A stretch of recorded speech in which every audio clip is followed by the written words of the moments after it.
Hello అండి. నేను మీ doctor Anusha Reddy, fertility expert, 49 fertility centre Warangal branch. ఈరోజు చాలా మంది పేషెంట్స్ అడుగుతుంటారు, ఐవీఎఫ్ చేస్తారా? మాకు ఇక్సీ చేస్తారా అని. ఐవీఎఫ్ ఎవరికి చేస్తాం? ఇక్సీ ఎవరికి చేస్తాం? యూజువల్‌గా స్పెర్మ్ కౌంట్స్ 5 మిలియన్స్ కన్నా ఎక్కువగా ఉన్న వాళ్ళకి, మార్ఫాలజీ బావున్న వాళ్ళకి, మొటిలిటీ బావున్న వాళ్ళకి ఐవీఎఫ్ చేస్తాం. ఐవీఎఫ్ అనేది ఒక సింపుల్ టెక్నిక్ అండి. కానీ చాలా మంది పేషెంట్స్‌కి sperm counts 1 million, 2 million, less than 1 million, occasional sperms, కొంతమందికి సీమన్‌లో స్పెర్మ్సే ఉండవు.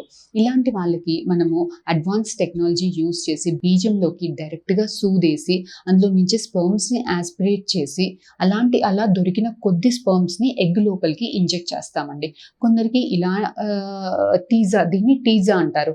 ఇలా టీజా చేసినప్పుడు కూడా స్పెర్మ్స్ దొరకవు. అలాంటి వాళ్ళకి టెస్టిస్ మీద చిన్న ఇన్సిషన్ ఇచ్చి మైక్రోస్కోప్ కింద పెట్టి చూసి స్పెర్మ్ దొరికే ప్రదేశాలు ఎక్కడైతే ఎక్కువగా ఉంటాయో అలాంటి ప్రదేశాలని బయాప్సీ చేసి అందులో నుంచి స్పెర్మ్స్ రిట్రీవ్ చేసుకొని అలాంటి దొరికిన కొద్ది స్పెర్మ్స్ని మనం ఎగ్ లోపలికి ఇంజెక్ట్ చేస్తాం.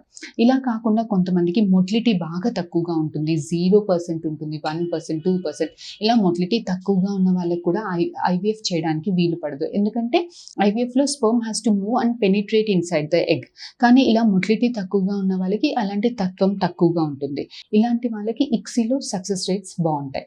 ఇంకా కొంతమందికి మార్ఫాలజీ సరిగ్గా ఉండదు. అంటే చూడటానికి స్పెర్మ్ తల, మెడ, తోక సైజుల ప్రకారం ఉండకుండా అబ్నార్మల్గా ఎక్కువగా ఉంటాయి.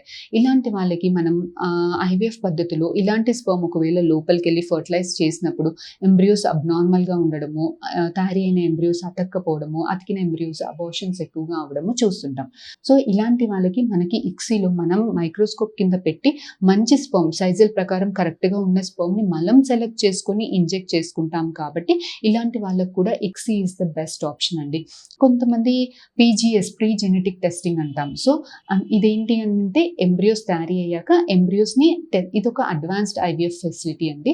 ఎంబ్రియో తయారీ అయ్యాక ఎంబ్రియోని టెస్టింగ్కి పంపించుకొని అందులో మనకున్న వాటిలలో నార్మల్ ఎంబ్రియో సెలెక్ట్ చేసుకొని ఎంబ్రియోస్ని లోపల పెట్టుకునే టెక్నిక్ని పీజీఎస్ అంటాం. ఇలాంటి టెక్నిక్కి వెళ్ళాలన్నా కూడా మనం ఐవీఎఫ్ కాకుండా ఇక్సీ పద్ధతిని యూజ్ చేస్తుంటామండి. మరి ఒక డౌట్ వస్తుంది, అందరికీ ఇక్సీని వాడుకోవచ్చు కదా అనేసి. సో ఐవీఎఫ్లో చూసినప్పుడు అండి సక్సెస్ రేట్స్ మనకి అంటే ఫర్టిలైజేషన్ రేట్స్ అనేది యూజువల్గా 70-75% మధ్యలో గమనిస్తాం. అదే ఇక్సీ పద్ధతిలో మనం 90-95% మటుకి ఫర్టిలైజేషన్ రేట్స్ గమనిస్తాం. కాకపోతే లైవ్ బర్త్ రేట్స్ అంటే బేబీ టేక్ హోమ్ రేట్స్ అనేవి ఐవీఎఫ్లో ఇక్సీలో సిమిలర్గా చూస్తుంటాం.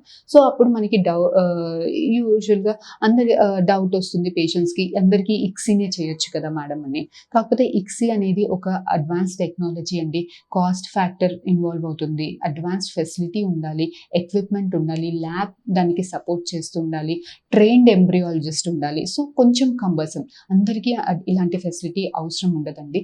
ఎవరికైతే స్పెర్మ్ కౌంట్ బాగా తక్కువగా ఉంటుందో, అసలు సీమన్లో స్పెర్మే ఉండదు, సర్జికల్ మెథడ్స్లో రిట్రీవ్ చేసిన స్పెర్మ్స్ని వాడుకోవాలి అని అన్నప్పుడు, లేదంటే కదలికలు తక్కువగా ఉన్నప్పుడు, మార్ఫాలజీ అబ్నార్మల్గా ఉన్నప్పుడు ఇలాంటి అడ్వాన్స్ టెక్నాలజీ మనం యూజ్ చేసుకొని వాళ్ళ స్పెర్మ్ తోటి వాళ్ళకి ఒక బేబీ తెచ్చుకోవడానికి ఇది ఒక గుడ్ ఆపర్చునిటీ అండి, గుడ్ టెక్నిక్. సో ఇది అండి ఐవీఎఫ్కి ఇక్సీకి మధ్యలో ఉన్న డిఫరెన్స్. ఫర్దర్గా ఇంకా ఏదైనా డౌట్స్ ఉంటే కమెంట్ సెషన్లో పోస్ట్ చేయండి. I will definitely get back to you. Thank you.